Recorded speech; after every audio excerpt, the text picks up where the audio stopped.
त्यांनी बाळा नांदगावकरांनी आणलेलं गंगाजल प्राशन करण्यासही नकार दिला। यावरूनच भाजपच्या नितेश राणे यांनी जोरदार हल्लाबोल केलाय। ईदीच्या काळात बकऱ्या कापून घाण पाणी सोडलं जातं तेव्हा कोणी काही बोलत नाही।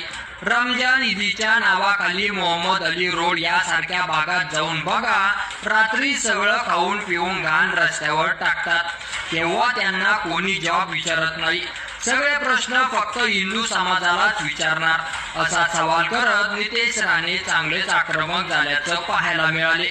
एवढीच हिंमत आहे तर बकरी ईद आणि रमजान ईदीच्या वेळी विचारा। मोहरम या सणाच्या वेळी प्राण्यांमध्ये सळी भोसकल्या जातात तेव्हा कोणी बोलत नाही, प्रश्न करत नाहीत असं म्हणत नितेश राणे राज ठाकरेंनी केलेल्या वक्तव्यावरून भडकले। पुढे ते असंही म्हणाले की हिंदू धर्म आणि समाजाच्या अस्मितेबद्दल कोणी प्रश्न विचारू नये आणि जर विचार